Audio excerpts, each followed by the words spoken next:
Pues sean todos cordialmente bienvenidos a Pantalla Indiscreta. Se van a quedar asombrados hoy con lo que traemos.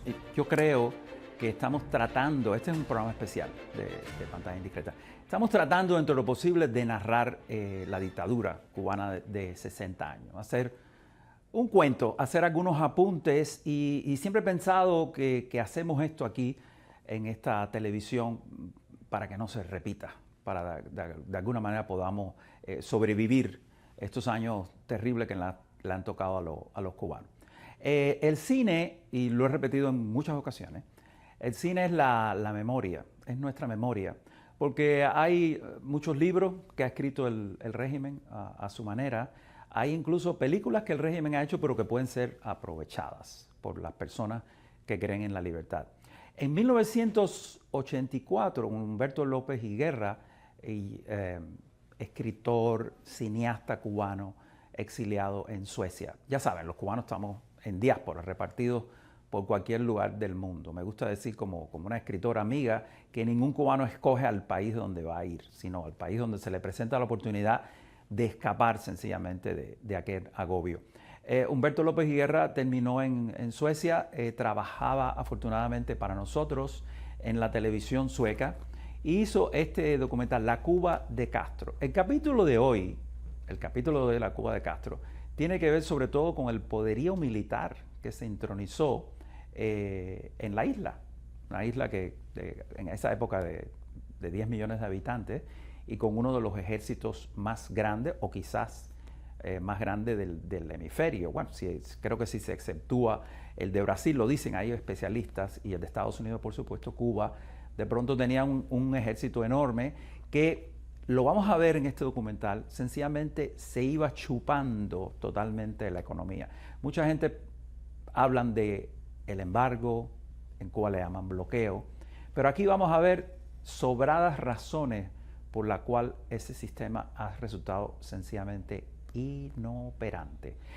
Este documental tiene la facultad de contar con testimonios de primera. Hay testimonios aquí, sobre todo, por ejemplo, vamos a ver en algún momento testimonios de cubanos presos en Angola por la facción contraria, pero hay muchísimas cosas más. Hay incluso una cita aquí de Fidel Castro interesantísima, donde él dice que él se cuidó mucho de no ser como los otros corruptos dirigentes del socialismo que terminaron con el sistema, etc. Vamos a ver un primer fragmento. Entonces nosotros somos hoy en la salud pública, en el campo de la salud pública, estamos en el primer lugar entre todos los países del tercer mundo, por encima de unos cuantos países desarrollados. A la vuelta de 15 o 16 años estaremos en el primer lugar del mundo, por encima de Estados Unidos, de Inglaterra, de Suecia, de todo eso. Y yo creo que produce mucha satisfacción poder afirmar eso sobre una base realmente sólida, como que estamos haciendo, sobre todo por la gente que estamos preparando, las instalaciones que vamos poco a poco construyendo. Y digo, ¿no sería esto mucho mejor emplear los recursos en eso que en armas?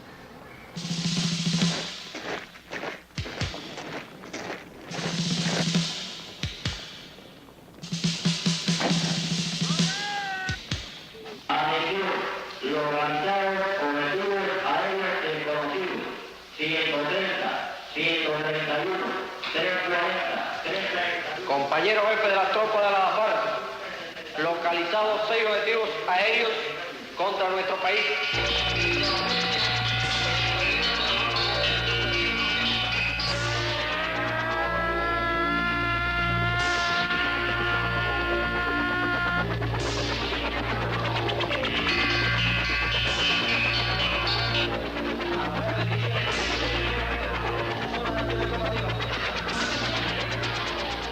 Maniobra militar Bastión 83. Cuba se prepara para afrontar un choque militar con Estados Unidos. Fidel Castro se ocupa personalmente de dirigir las maniobras.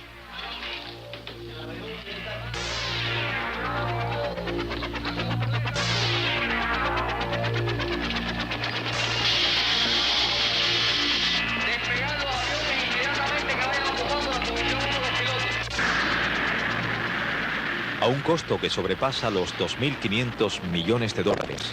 La Unión Soviética mantiene esta fuerza militar, probablemente la mayor y mejor entrenada de América Latina, solamente a 90 millas de los Estados Unidos. Un país de 10 millones de habitantes con el 2.29% de su población en las Fuerzas Armadas regulares. También el primero en América Latina. La mayor reliquia histórica de la lucha, el yate Granma, en el cual vinieron procedentes de México, Castro y 82 seguidores. Era el año 1956. Con su economía monoproductora y agrícola, Cuba sigue dependiendo en casi un 90% de la exportación del azúcar. Castro ha tratado en realidad de hacer lo más difícil, una economía socialista con base de tipo agrícola, basada en un modelo centralizado en términos de planificación. Una economía rígida, muy poco sensible a cambios. La pesca, que sí ha sido uno de los logros de la revolución y que su producción actual va casi totalmente a la exportación, solamente representa el 2% de las exportaciones del país. Excluyendo la ayuda militar, se cree que Cuba debe a la Unión Soviética actualmente unos 12.000 millones de dólares. Desde el fracaso de la zafra de los 10 millones en 1970, la Unión Soviética ejerce una fuerte presión económica y política sobre la Cuba socialista. En los últimos 10 años ha aumentado aún más la censura y el control de la información. Y las únicas publicaciones del extranjero permitidas vienen de la Unión Soviética en su mayoría o de algunos otros países socialistas.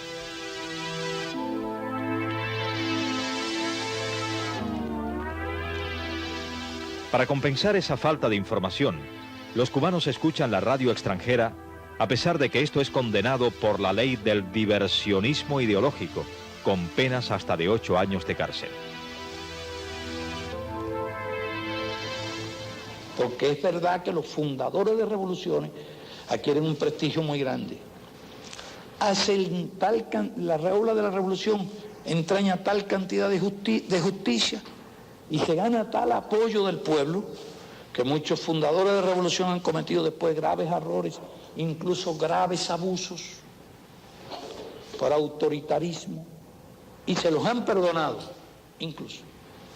Es decir, es peligroso. Los hombres que fundan o participan en el surgimiento de nuevos periodos en la historia tienen mucha autoridad, y hay el riesgo, porque los hombres pueden ser vanidosos, autosuficientes, inmodestos, todas esas cosas. Yo creo que contra eso hay que luchar siempre. Primero, cada uno de nosotros tenemos que luchar contra eso, el exceso de susceptibilidad.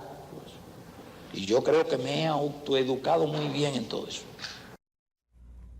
Uno a veces le preocupa realmente como espectador, y yo me imagino que en Cuba sea así, ya que de hecho a este señor dictador ya lo están olvidando, sencillamente está allá en La Piedra, en Santa Ifigenia, lamentablemente al lado de héroes y de personas que valen en la historia de Cuba. Pero y tener que verlo y tener que oírlo es siempre algo por lo menos perturbador.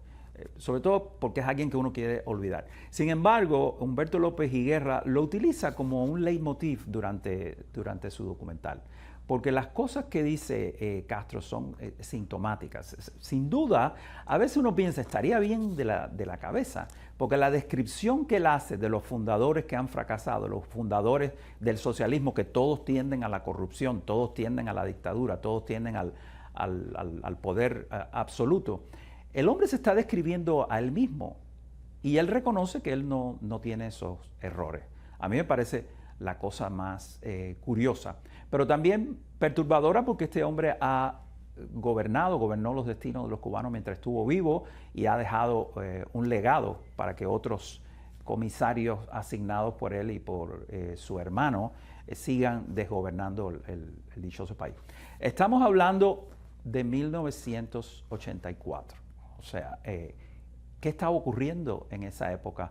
¿Cómo Cuba se vendía definitivamente? Bueno, estaba hasta en la Constitución, la Unión Soviética, la llamada URSS, como nosotros la conocíamos. El detalle que acaban de dar de que las personas por oír la radio extranjera, y la radio extranjera es esta, somos nosotros ahora mismo, es Radio y Televisión Martí, hubo un momento que podía ser grave, que te podía llevar preso, sencillamente. Por eso la gente sintonizaba todas estas cosas en silencio, callado. Últimamente ya no. Este programa mañana mismo puede estar en el paquete, afortunadamente para nosotros. Vamos a ver un fragmento donde aparecen por primera vez, a mí me parece fantástico, presos cubanos de la UNITA en Angola y diciendo por qué están allí. Vamos a ver ese fragmento. En los últimos años han aumentado los vínculos militares entre Cuba y la Unión Soviética, sobre todo el número de maniobras navales de los dos países en aguas del Mar Caribe.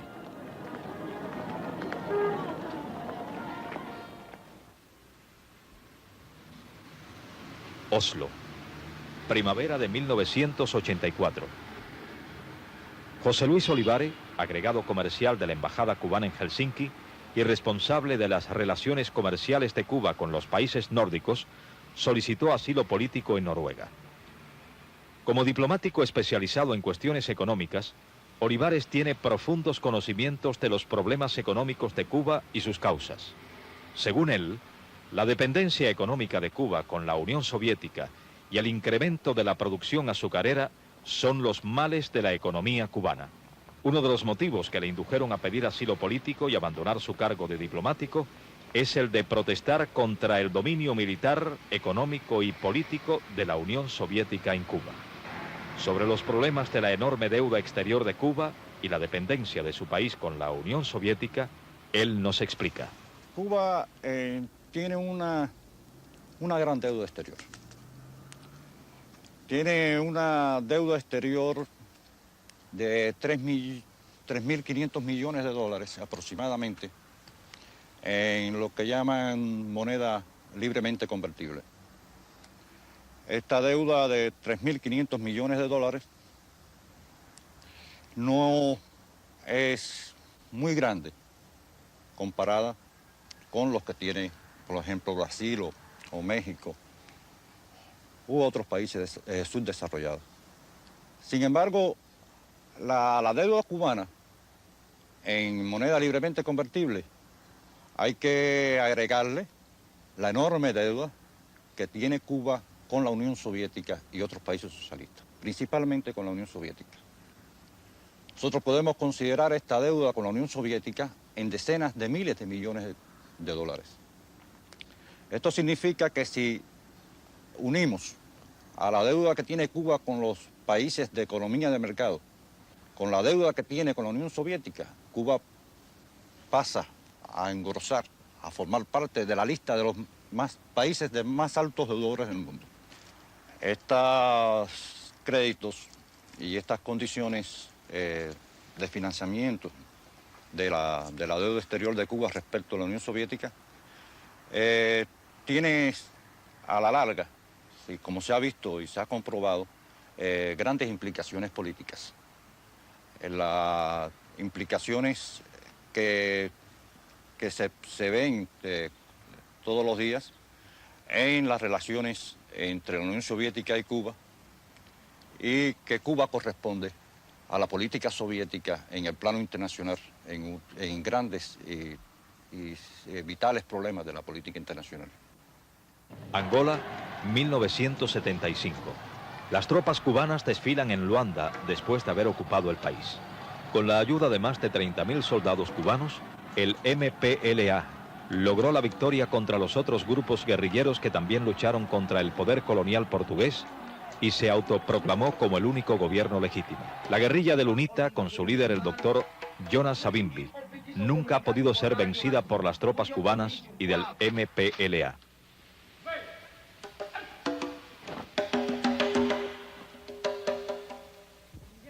Miles de soldados cubanos han encontrado la muerte en estos casi 10 años en las selvas angolanas. Otros muchos han sido capturados por la guerrilla del UNITA, como estos 3 oficiales cubanos. Misión específica después de llegar a Angola fue construir escuelas. ¿Para quién? ¿Trabaja usted en la realidad? Nosotros, en la realidad, trabajamos para el Movimiento Popular de Liberación de Angola. ¿Quién paga a ustedes los salarios? ¿Vinieron? Los salarios nuestros, de los 3. el gobierno cubano, el que ostentábamos antes de salir de Cuba, lo pasa a los familiares. Su familia tiene conocimiento que usted ha sido enviado para combatir en Angola. No, nuestra familia pensaba que nosotros íbamos para la Unión Soviética. Mi familia sabía que iba para la Unión Soviética a estudiar, no para la Angola. ¿Sabe? Porque le escribí de aquí para allá, que estoy en Angola, estando en el hospital. Ahora, últimamente, donde estuve.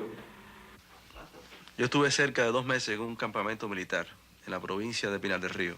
Miguel Ángel Sánchez, exoficial del ejército cubano, dirigió una publicación militar en la provincia de Camagüey y fue entrenado para ir a luchar a Angola. A él le preguntamos cómo maneja el gobierno cubano el problema de los miles de soldados muertos en Angola. La información sobre las bajas del ejército cubano en Angola es uno de los secretos que el régimen cubano tiene mayor cuidado en ocultar de los medios públicos de información. Los medios de comunicación cubanos solamente han reconocido quizás una baja en Angola, que fue la del general Raúl Díaz Argüelles, pero las bajas de soldados oficiales nunca se reconoció. Cuando en un poblado, digamos, llega la noticia de varias bajas en Angola, varios muchachos que han sido muertos, pues entonces esta noticia se escamotea al máximo y, por regla general, si acaso se le informa a una de esas familias de que se ha producido una baja, y los organismos políticos de ese poblado, o de esa zona, de ese batallo, de lo que fuera, tratan de evitar por todos los medios de que a esa casa vayan personas para darle pésame a los familiares del fallecido. ¿Pero qué pasa con el cadáver? Los cadáveres de los caídos en Angola nunca regresan a Cuba. Es una política del régimen de La Habana de que los cadáveres de los soldados caídos en Angola o en Etiopía, en cualquier otro lugar, no regresen a La Habana por la conmoción que puede causar el enterramiento de esos caídos en combate. Yo fui capturado, me encontraba cumpliendo una misión de captura de un punto de observación en una altura. No era mi misión de construir casas, de construir. No, ya cuando se desbarataron el problema de la escuela, me incorporé al movimiento. ¿Qué dividendos políticos y estratégicos da la presencia cubana en África? Le preguntamos al experto en cuestiones africanas y exdiplomático cubano en ese continente, Juan Benemelis. La presencia militar cubana en África, numéricamente, por ejemplo, ha alterado la balanza de fuerzas militar dentro del continente. Entre los soldados destacados en Angola, Etiopía, Yemen del Sur, Congo, Brazzaville, Mozambique, Cabo Verde y Guinea-Bissau, Cuba cuenta entre 50 a 60 mil efectivos militares. No hay potencia extraafricana que cuente dentro de África con ese número de soldados. Segundo, los arsenales de armamento que la Unión Soviética tiene dentro de África, en países como Etiopía, como Libia, como propiamente Angola, son suficientes para en cualquier momento hacer un acto de presencia rápida en cualquier punto del continente conjuntamente con las tropas cubanas. Pero aparte de esto, nadie discute el valor geoestratégico del cono surafricano. Pero también hay que considerar de que la presencia cubana y soviética en Yemen del Sur y Etiopía, en la parte sur del Mar Rojo, pueden en un momento de crisis internacional cortar la arteria yugular petrolera y comercial más importante euroasiática. Y esto sería un golpe decisivo para el desbancamiento de la economía en Europa Occidental. En estos momentos Cuba cuenta con efectivos, parte de efectivos de una división en Yemen del Sur y con más de una división en Etiopía. Primero tuvo parte de efectivos de la división 50 en Somalia. Y en la isla de Perín, que está en el Bab el-Mandeb, en la parte sur del Mar Rojo, existe artillería reactiva cubana. al igual que en los dos extremos de Bab el-Mandeb. O sea, en cualquier momento los cubanos pueden cerrar desde el punto de vista militar la entrada, el acceso al Mar Rojo. Todo el mundo le concede importancia al canal de Suez.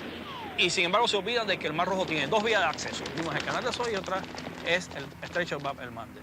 O sea, la presencia cubana en África ha alterado el equilibrio de fuerzas y ha introducido a la Unión Soviética de lleno en la carrera por controlar puntos estratégicos del mundo.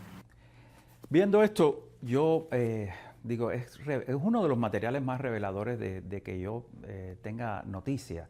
Quiero decir, hechos de una manera como documental, más que de reportaje. Yo creo que tiene una vigencia extraordinaria. Quería aclararles, y tenía que haberlo dicho desde el principio, que lo estamos utilizando, aunque tenga a veces errores de video. Está dropado el video. Acuérdense, en 1984, quizás al almacenarlo, tuvo estas dificultades. Pero con todo, realmente vale la pena.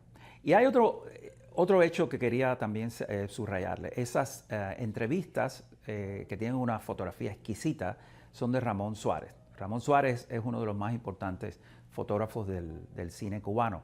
Hizo quizás las primeras películas de Gutiérrez Alea, valga esta aclaración, en Cuba, y luego tomó el camino del exilio y terminó trabajando en París con mucho elogio, y aquí también en el exilio cubano. Estamos viendo un aspecto intervencionista de la pequeñísima isla de Cuba, que aunque estuviera sostenida totalmente por la Unión Soviética, aunque fuera la punta de lanza de la Unión Soviética en África, no es menos cierto que en la isla lo que había era libreta de abastecimiento, escasez, inoperancia, indigencia, vivido porque yo estaba allí en aquellos años 80, en lo que Cuba intervenía en el continente africano. Vieron el mapa, etcétera. Muchos de esos países, yo diría Yemen, por mencionar uno, aunque Benemelis lo ha subrayado, hoy mismo sufren las consecuencias de aquella alteración, de aquella intervención militar cubana, de la pequeña Cuba en el gran continente africano. Lo que vamos a ver ahora, sin embargo, es el adoctrinamiento, porque en la Isla de la Juventud, en Isla de Pino, se creó un centro de adoctrinamiento. Venían estudiantes de África y ahí se becaban, los aislaban, por supuesto, del país. Que de hecho después hubo muchas protestas. Hubo un momento incluso que rompieron, que se sublevaron y rompieron los lugares porque no eran tratados como ellos esperaban. Sin embargo, ahí se estaban cultivando los futuros soldados de Angola, del Congo y de otros lugares de África. Insólito. Muchas personas se preguntan, había que haber terminado con ese régimen muchísimo antes, porque las consecuencias las vivimos en Latinoamérica ahora, pero África también las vivió.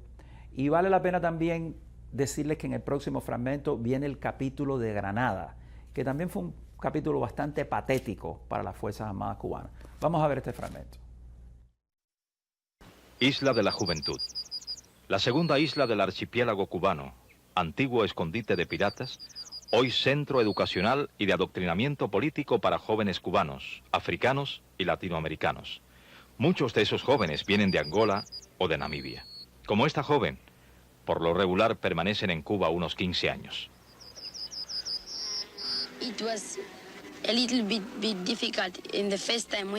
Fue un poquito difícil al principio cuando llegamos aquí porque no conocíamos bien el español. Y nos tomó 6 meses aprender el español. Y ahora lo hablamos perfectamente. Y ahora vivimos bien en Cuba como vivíamos en Namibia.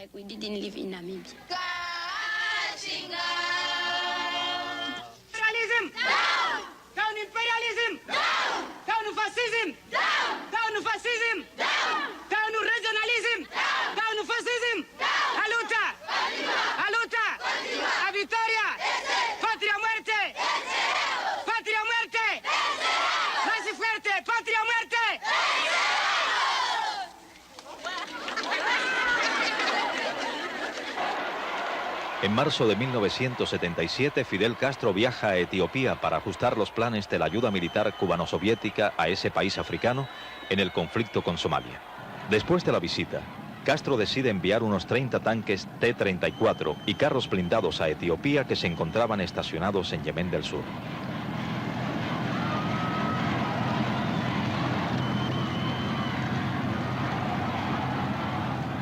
El 4 de abril llega Castro a Moscú conjuntamente con Podgorny, que también había coincidido en África en esos días.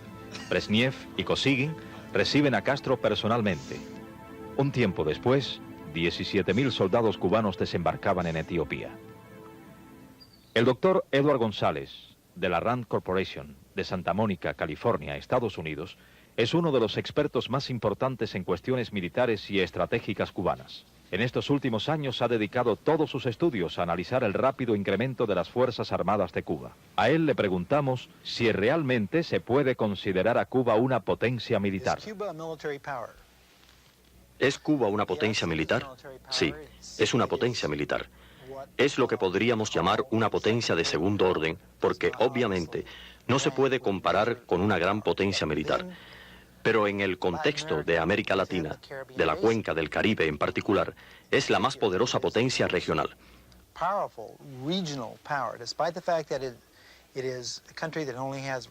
A pesar del hecho de ser un país que solo tiene aproximadamente 10 millones de habitantes, se dedican grandes recursos a la guerra. Sin embargo, en comparación con México, en comparación con Venezuela, Cuba sobresale militarmente.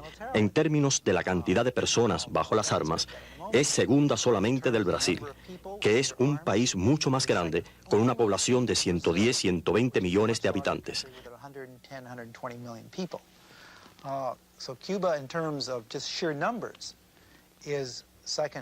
Así que Cuba, en términos de cifras palmarias, es solo segunda de Brasil. En términos de calidad, en términos de los tipos de capacidades militares que Cuba posee, es, me parece, la más poderosa potencia regional o de segundo orden en el hemisferio occidental, con las excepciones de los Estados Unidos y Canadá, superando ampliamente al resto de los países latinoamericanos.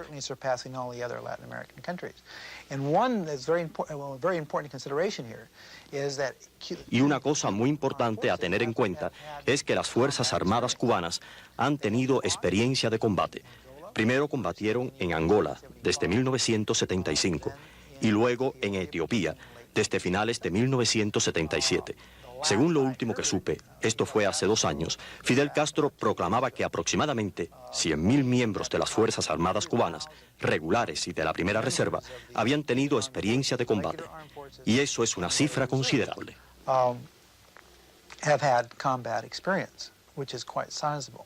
Nosotros solos, los cubanos, tenemos más jóvenes, más gente disponible a ir a cumplir una misión, por difícil y peligrosa que sea, en cualquier lugar del mundo, que los cuerpos de paz, más los misioneros de todas las órdenes religiosas juntas, nosotros solos.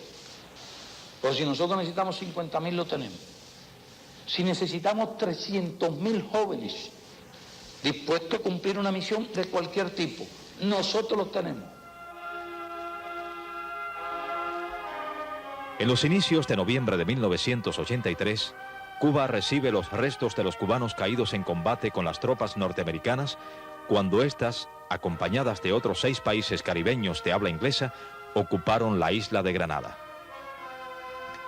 Fue la primera vez que los restos de cubanos caídos en combate en el extranjero regresaron a Cuba. No hay secreto en eso. I can tell you this, there's no secret about this. Lamento no tener aquí los datos exactos. It's a shame that I do not have the Hay exact algo más de data here. 700 But there's cubanos, a bit over 700 Cubans, de los cuales la inmensa mayoría, the overwhelming majority of más de which, 550 son that constructores. is over 550, are construction workers. Hay un grupo numeroso de There is a médicos, numerous group of doctors, también, y also, algunos profesores, some professors, técnicos agrícolas, agricultural technicians, y hay 40 y tantos and some 40-some asesores militares. military advisors. Pero los datos esos no los publiqué aquí But porque I did iba a not ser bring demasiado larga la these data declaración because esa, the no. statement would then be No too tenemos long. ningún secreto en But absoluto there is no sobre eso. secret at all about this. Además, Besides, es fácil probar de que It ese is easy personal no es to militar. verify that this personnel is not Son military, realmente trabajadores because they civiles. are simple workers. Aquí vemos al comandante Ramiro Valdés, ministro del Interior y responsable de la seguridad del Estado, seguido por el propio Castro y su hermano Raúl, cuando se disponían a recibir a los cubanos que regresaban de Granada. También en este caso se trató evidentemente de un recibimiento militar. Los cubanos fueron transportados en aviones soviéticos y no cubanos. Se trata sin lugar a dudas de un encuentro de viejos compañeros y amigos. A través de su entrecomillada asistencia civil, Castro muchas veces está buscando el logro de objetivos militares o coadyuvando al logro de futuros objetivos militares, como es el caso de la construcción de las carreteras militares en Libia que llevan desde Mursuk a las fronteras de Chad, utilizadas por el ejército libio en sus confrontaciones con el Chad, como ha sido el caso del discutido aeropuerto de Point Salinas en Granada, de si es o no militar. Se hace un análisis del balance militar, sin embargo se olvida de que a veces atrás de la apariencia civil se esconde la mano militar de Fidel Castro. Es sencillamente, cuando uno mira a Castro, el dictador Castro hablando, es un mitómano enfermizo. O sea, estaba tratando de convencer ahí a la prensa de los Estados Unidos, que en esa época viajaba mucho a Cuba. Estamos hablando del gobierno de James Carter, que en el próximo fragmento vamos a ver cómo hubo una suerte de acercamiento que no se produjo porque precisamente una de las condiciones era, uno, que mejorara los derechos humanos, que nunca han mejorado, ni siquiera hasta hoy, ni siquiera con el intento del presidente Obama de que eso se arreglara, y otro, que salieran de África, y Castro lo que hizo fue aumentar las tropas en África. Vale la pena, yo tengo una experiencia personal, vale la pena, ahora Castro estaba mencionando que tenía siempre miles y miles de jóvenes dispuestos a cumplir misiones. Esas misiones eran también una suerte de chantaje, traían, en primero la familia no sabían a dónde iban las personas, los llevaban en barcos mercantes, con armas, con tanques, con cañones, con dinamita, con pólvora, en fin, cosas que son todas ilegales en el mundo normal. Pero bueno, me acuerdo que hacían como una fila, los que no quieran ir a esta misión internacionalista, no les decían el país, que dieran un paso al frente. Los que no querían, sencillamente eran humillados, se dudaba de su hombría, que en Cuba es algo realmente grave, y esas personas, por supuesto, no iban a tener, o sea, dejaban de ser personas, eran como castigados de alguna manera, lo cual es lamentable realmente. Vamos a ver cómo sigue involucrándose Cuba, cómo sigue en esta componenda con la Unión Soviética. Fue el mejor satélite, sin duda, para enfrentarse a Estados Unidos. Vamos a ver ese fragmento. Aquí vemos a Castro cortando caña en un documental del Instituto Estatal de Cine. El camarógrafo que tomó estas vistas se llama Enrique Cárdenas. Aquí, a la derecha de Castro. Antes de huir de Cuba, Cárdenas trabajaba para la empresa de las Brigadas Internacionales de Construcción. Y así explica él cómo están organizadas dichas brigadas. Las brigadas que salen de Cuba a hacer construcciones en distintos países, como han sido el Congo, Etiopía, Granada, Jamaica, Irak, son brigadas de la construcción que han sido organizadas en forma de batallones. La organización interna de esas brigadas no son como las brigadas de construcción normal, que tú tienes un capataz. Son organizadas con un puesto de mando, con un jefe, con un comandante, con tenientes, con cabos, con pelotones, con escuadras.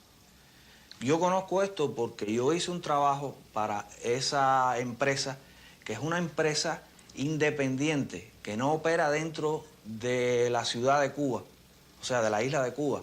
Es una empresa que opera solamente en el extranjero y que todo el cobro que hace de lo que construye en el extranjero es en divisas, es en dólares.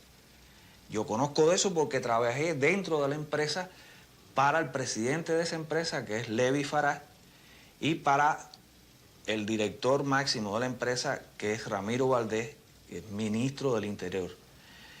Eso te da a ti la medida de cómo el ministro del Interior, o sea, el que está responsable de los departamentos de seguridad del Estado y de contrainteligencia, es el director de estas tropas. Pues de aquí es que se hayan visto la cantidad de armas que cogieron en Granada, de la forma en que combatieron en Granada. El ejército tiene la orden de no rendirse, aunque muchos se rindieron. Tiene la orden de combatir donde quiera que estén, y por eso esos supuestos obreros de la construcción que estaban ahí combatieron. No usaban uniforme, pero eran elementos del ejército activos.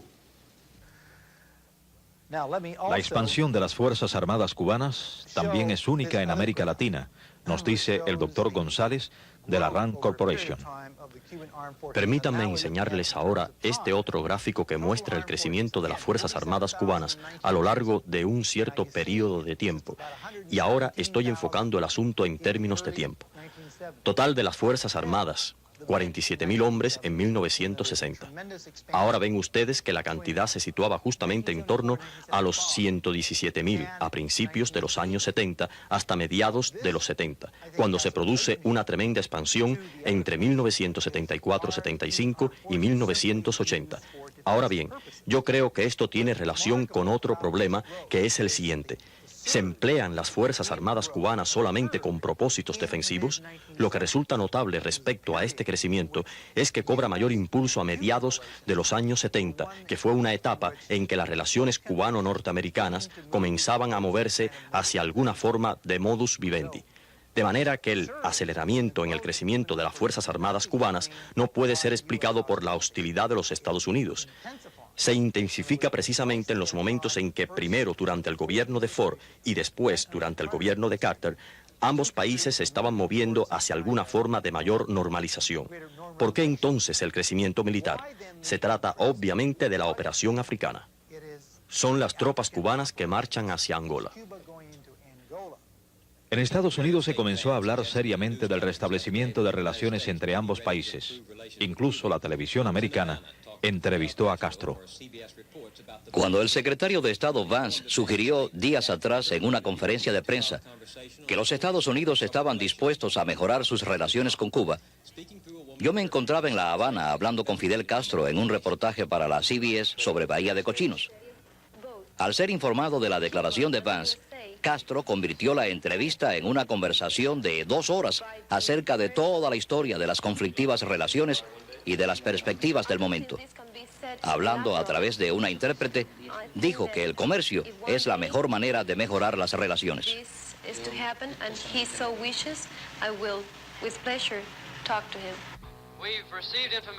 Hemos recibido información por vía indirecta de que Castro y Cuba han prometido retirar sus tropas, y eso sería un paso adelante en el camino de la total normalización de las relaciones con Angola. Podemos decir lo mismo respecto a la posibilidad de un restablecimiento de relaciones normales con Cuba. Si yo pudiera tener la convicción de que Cuba está dispuesta a retirar su nociva influencia sobre otros países de este hemisferio, de que no participará en actividades de violencia en otras naciones del otro lado del océano, y de que rectificará la relación formal que existe en Cuba hacia los derechos humanos, entonces también estaría dispuesto a dar los pasos necesarios hacia la normalización de relaciones con Cuba. Pero Cuba no retiró sus tropas de África. Todo lo contrario, las visitas de los líderes del MPLA de Angola, por ejemplo, se hicieron más corrientes. Hasta ahora Castro no ha mostrado su deseo de sacar sus soldados de África, y la situación de las violaciones de los derechos humanos en Cuba tampoco han mejorado. En Belgrado, durante la conferencia de los no alineados, el mariscal Tito criticó fuertemente la presencia cubana en África. Cuba fue acusada de servir los intereses soviéticos en la región y se llegó a cuestionar su permanencia en el movimiento. Pero apoyada por Angola, Irak, Vietnam, Yemen del Sur y otros países, Cuba fue elegida sede de la 6ª cumbre y Fidel Castro su presidente.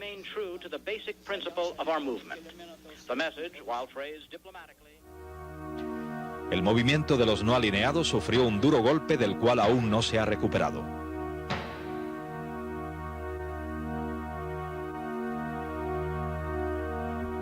Así se celebró posteriormente en La Habana la 6ª cumbre de los no alineados. Cuba trató de presionar a los países miembros que suscribieran un documento final en donde se nombraba a la Unión Soviética como el aliado idóneo de los no alineados. La proposición fue rechazada. Pero para Cuba la Unión Soviética continuó siendo el aliado idóneo. Las visitas de la Marina soviética y las maniobras conjuntas en el Mar Caribe se han incrementado en estos últimos años. Además, la Unión Soviética cuenta con una tropa especial de combate de unos 3.000 hombres en Cuba y una base de abastecimiento de su marina de guerra.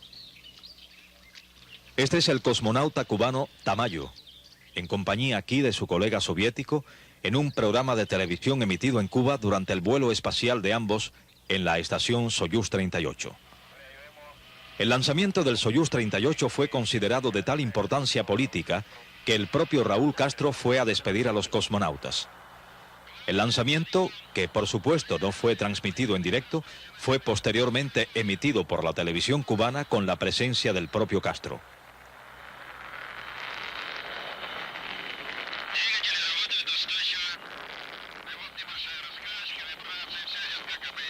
Las cámaras y micrófonos de la televisión cubana han pasado ahora a uno de los salones del Palacio de la Revolución, donde se encuentra instalado el televisor a través del cual el comandante en jefe Fidel Castro, primer secretario del Comité Central de nuestro partido, así como otros miembros del Buró Político, del Secretariado y del Comité Central, se encuentran observando los detalles del despegue y posterior puesta en órbita de la nave espacial Soyuz 38.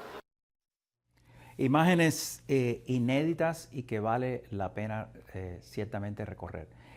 Los turbulentos años 80. Curiosamente, les he repetido, el documental es de 1984, tiene detalles de un año anterior, 1983, y nada, por lo menos para la dictadura de Fidel, aunque en el mundo ya se suponía que algo así iba a ocurrir, decía, nada hacía suponer que al final de esa década se iba a derrumbar el imperio que mantenía esta suerte de locura en pleno Caribe. Y es así la locura que en el próximo fragmento, que es el final de la Cuba de Castro, este capítulo dedicado a la fuerza militar cubana, la intervención en Nicaragua es ostensible. ¿Y qué actualidad tan tremenda tiene? Ya sabemos lo que están sufriendo en este momento los nicaragüenses, que ese dictador se resiste a abandonar el poder, como todos los dictadores. No recordamos dictadores que abandonen así sencillamente el poder. Y lo que está pasando en Nicaragua tiene sus raíces, tiene sus explicaciones en este material que estamos viendo. Y otra de las cosas fascinantes que tiene, no me canso de repetirlo, es la intervención de especialistas que en ese momento, quizás aquí en Estados Unidos sí se sabía, pero en Cuba se desconocía totalmente que había personas que estaban estudiando con tanta profundidad lo que estaba ocurriendo en Cuba. Vamos a ver este último fragmento de la Cuba de Castro y su poderío militar.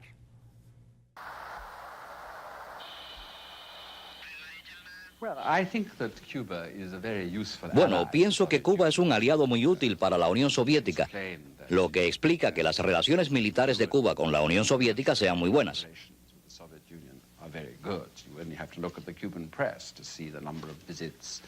No hay más que darle un vistazo a la prensa cubana para percatarse de la cantidad de mariscales soviéticos que van y vienen. Raúl Castro hacia Moscú y los importantes ministros de defensa, no solo de la Unión Soviética, sino también de la Europa del Este, que van a Cuba, y eso queda claro. Por supuesto, pienso que más que la mayoría de los estados de la Europa del Este, con la excepción de la Alemania del Este, me atrevería a decir, aunque quizás, ¿quién puede saber eso ahora? Entonces, Cuba es valiosa para la Unión Soviética sencillamente por su posición geográfica en relación con el Atlántico del Norte. Si se produjera una gran crisis mundial, algo así como una amenaza de conflicto, la información de inteligencia que Cuba podría ofrecer a la Unión Soviética sería de gran calidad a este respecto, me imagino.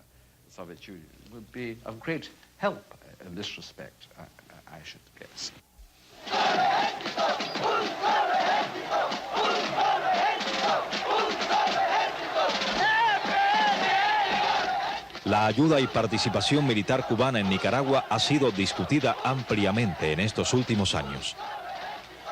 La compra de grandes cantidades de armas por parte de Nicaragua a la Unión Soviética y otros países comunistas es vista por los demás países centroamericanos y Estados Unidos como una amenaza. Los sandinistas, por otro lado, explican que el incremento de sus fuerzas armadas se debe a los ataques de la guerrilla antisandinista financiada por Estados Unidos.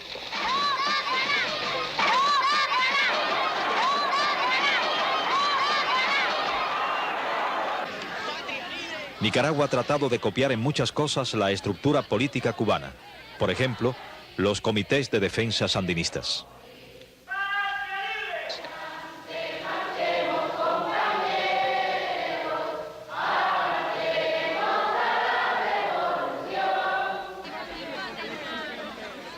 Pero evidentemente que las actividades contrarrevolucionarias financiadas por la CIA son un fuerte argumento en manos de los sandinistas. Y aunque Estados Unidos ha disminuido la ayuda a la guerrilla y continúan las discusiones para garantizar un proceso democrático en Nicaragua, la capacidad de su fuerza militar sigue expandiéndose.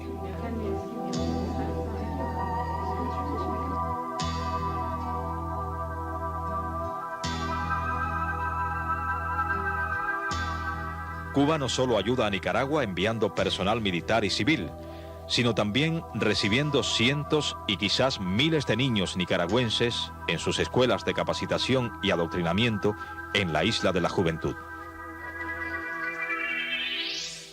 Los maestros cubanos les enseñan inglés a los alumnos nicaragüenses. This is a train. Train. ¿Por qué ponen tanto énfasis en la enseñanza del inglés aquí, en la Isla de la Juventud? Creo que es importante aprender inglés porque el inglés es la lengua de nuestros enemigos. Y nosotros concedemos gran importancia a aprender la lengua de nuestros enemigos. We have prepared a little skit to show the Nicaraguan people's solidarity with our brothers in El Salvador in their struggle for liberation. Patria libre, patria o muerte, hasta la victoria siempre.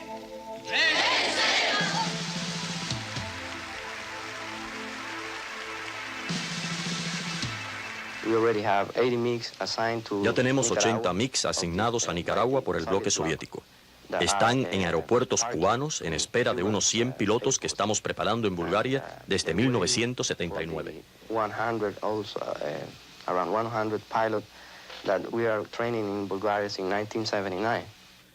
Miguel Bolaños, que anteriormente había luchado contra Somoza, llegó a ser posteriormente oficial de la Dirección General de Seguridad del Estado.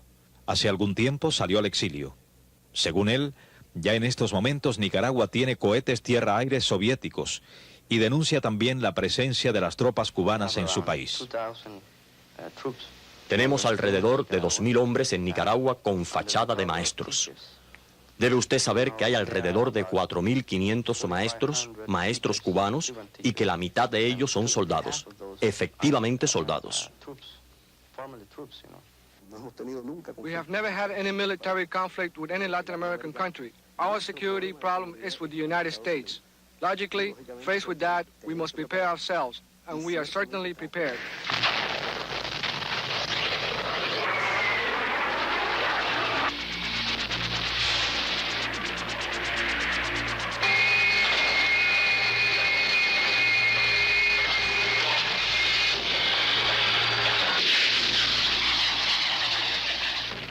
La Marina cubana cuenta con lo más moderno del arsenal soviético, incluyendo una fragata del tipo Konni, barcos de ataque equipados con misiles del tipo Osa y 3 submarinos del tipo Foxtrot.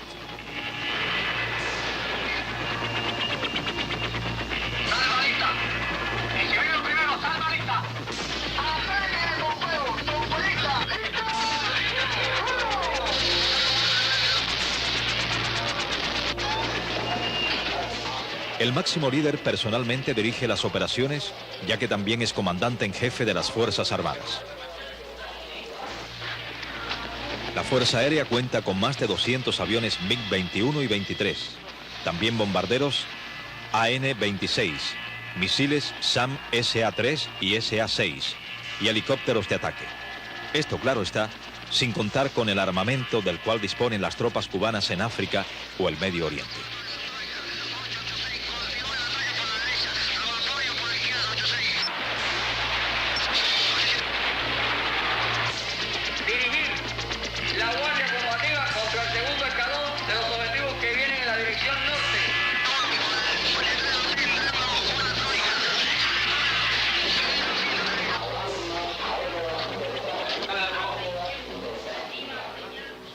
Y ha surgido una generación con la revolución que tiene ideas, actitudes absolutamente diferentes de la que tenía aquel joven del capitalismo, aquel joven enajenado, sin perspectiva, sin posibilidades, egoísta.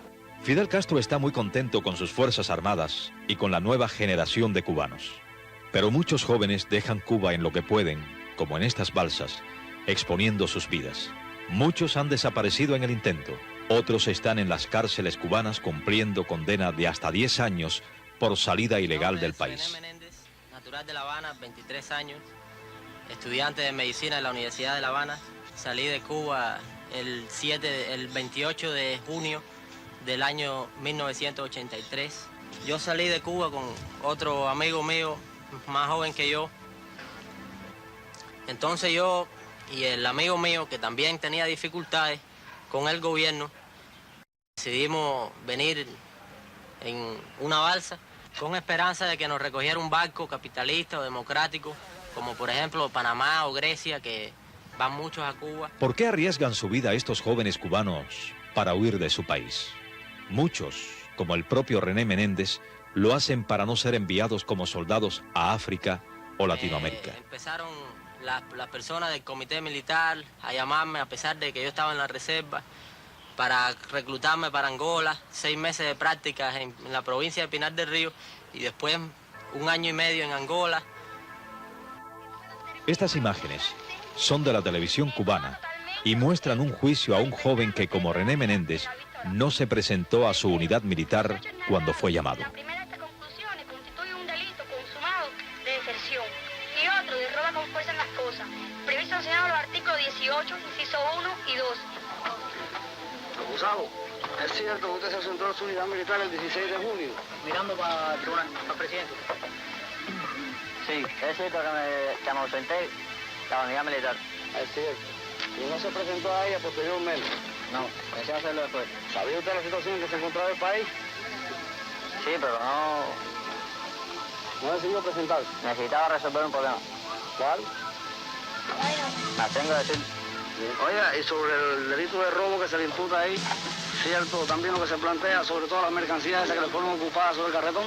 No, no es cierto, yo tenía la necesidad de conseguirme esa mercancía. Fallamos, que debemos sancionar y sancionamos al acusado Pedro Cuellar como autor de los delitos de deserción y robo con fuerza en las cosas, a la pena de muerte por fusilamiento.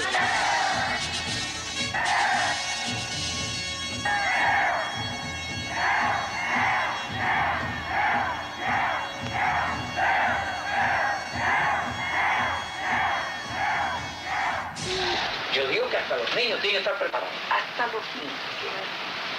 Porque es que tienen que sentirse soldados también, pues si no se van a sentir inútiles. Por ahí hay una foto de ciego donde están unos niños tirando con los peles en una zona. Como digo, Dios se la publicamos, ¿no? Digo, bueno, vamos a publicarlo. Pero que vean también hasta los niños hay que enseñarlos a usar las armas, hay que enseñarlos. Realmente la total participación de todo el pueblo y la creación de las condiciones para que poder afirmar de manera categórica, absoluta, no en la teoría, sino en la práctica, de que no podemos ser derrotados. Organicen bien los órganos de puntería y abran fuego. ¡El enemigo no ganará! ¡Jamás nos rendiremos! Recuerdo ahora una directora chilena que estuvo aquí en el Festival de Cine de Miami, que hizo un documental extraordinario que se titula El planeta de los niños, que tiene que ver con el adoctrinamiento militar de los niños. Luego, una vez le pedimos otra vez para ver, o quizás para incorporar aquí a esta programación el documental, y ella, por supuesto, dijo que no, porque tenía planes de hacer una película en Cuba, y eso la hubiera podido perjudicar. De tal forma, el mundo entero vio de manera impávida, en silencio, todo lo que estaba ocurriendo en Cuba. Ya hemos visto el daño tan grande, y es preocupante que Rusia actualmente esté hablando, tenga conversaciones de alguna manera para rearmar un ejército que por supuesto ya está viejo, oxidado, que no tiene nada que ver con ese ejército poderoso con el cual Castro contaba en los años 80 y que fue, como les dije, acabando con la economía del país, definitivamente. Nos vemos en la próxima pantalla indiscreta. Gracias por la sintonía.